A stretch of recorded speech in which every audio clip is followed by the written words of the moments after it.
Naniniwala si Pangulong Bongbong Marcos na hindi manggugulo ang Iglesia ni Cristo sa kanilang sinasagawang rally.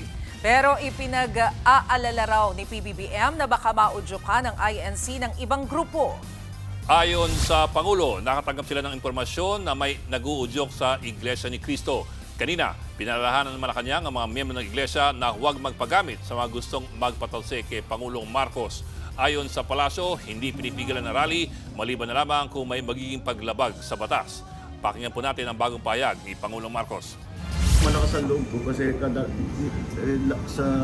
sa buong kasaysayan, ang iglesia, pag nag-rally, kahit napakarami, hindi sila nanggugulo. And that for me was the main concern that somebody might get hurt. Ang problema lang namin is that merong impormasyon na siyempre merong mga mag-infiltrate, mag-agitate. Yun ang inaalala namin. Ayaw, yung pinaka-importante sa amin, walang masaktan. Either tiga-iglesia o kung sino man na mapunta ron na magulo.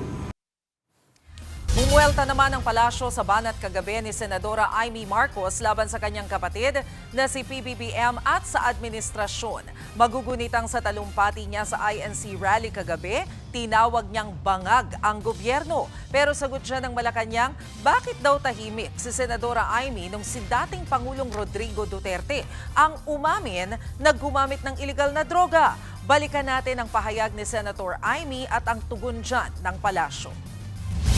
Kasuklam-suklam ang gobyernong manhid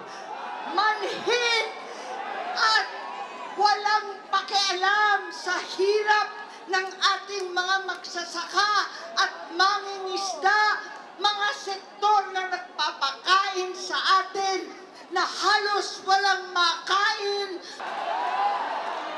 Gobyernong tulog, lasing sa kapangyarihan, wala silang pakialam.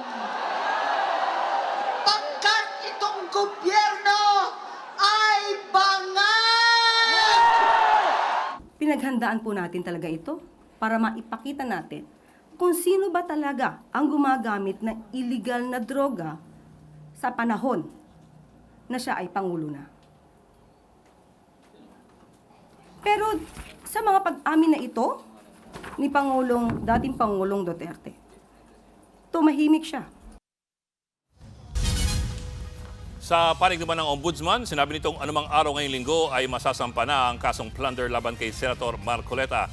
Tinabi rin ng Ombudsman ang paratang ng Iglesia ni Cristo na mayroong selective justice sa pagdidemanda kay Marcoleta. Itong sinabi ni Ombudsman Boying Remulla. Nothing has changed. We will file. Walang nagbabago. This has not changed anything. Freedom of expression nila yan, pero it's the wrong premise.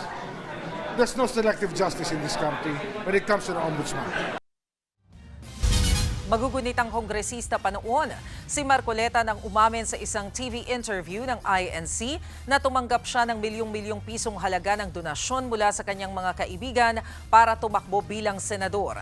Ayon naman kay Senator Ping Lacson, higit 75 million pesos ang natanggap ni Marcoleta mula sa mga nag-donate. Pero alam mo, Bok, I wonder kung nagkaroon na ng pag-uusap between Malacanang and yung organizers ng INC rally. Kasi kahapon, hindi malinaw kung tutuloy o hindi si PBBM doon sa kanyang official visit sa Canada. At least nung umaga until afternoon, parang nangangapa pa kami kung tutuloy ba kayo or not because of the rally. But then kinonfirm nila kahapon, diretso na. Kanina, nakaalis na si PBBM. Mga pasado alas 8 ng gabi, palipad siya ng Canada for official visit. Despite the rally. The trip itself is a message. I suppose that's fair to say, and I suppose that's also accurate to say. It's a message by the administration that rightly or wrongly, kampante sila. I mean, it's a message to be delivered or being delivered by the administration to its critics na they're not worried. Kaya may isip mo rin parang ang laki ng responsibilidad na may iwan doon sa caretakers considering yung mga nangyayari ngayon. 3 yung nilagay nila na caretakers. Si Australia? Yes, lagi siyang kasama dun sa 3. At saka si Executive Talagang Secretary hinulaan ko ba Ralph yun? Recto. Pero this time ang kasama si Labor Secretary Tolentino. Okay. But also mind you, kasi namin si John Vic Remulla kanina he was saying that he met with the INC leadership. I don't recall lang if it was yesterday or today about the rally. So nagpulong-pulong sila, nagpunta siya mismo dun sa central, sa iglesia.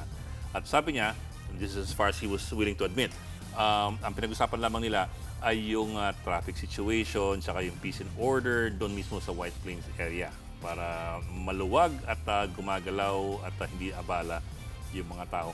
We do not know if there were other things discussed between the INC leadership and Remulla as Representative Malacanang.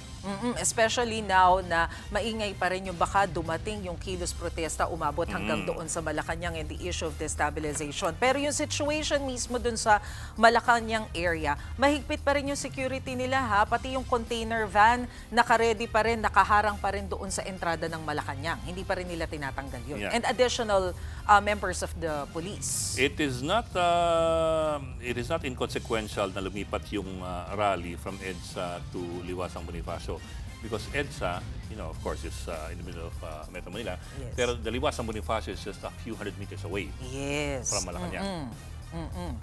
Kaya ganun pa rin siguro kahigpit yung security. Mga kapatid, Ed Lingaw po, maging maalam at may pakialam sa mga napapanahong balita sa ating bansa. Para sa mas malilimang pagtalakay at paghimay sa mga issue at headlines, mag-follow at mag-subscribe sa social media pages ng News 5.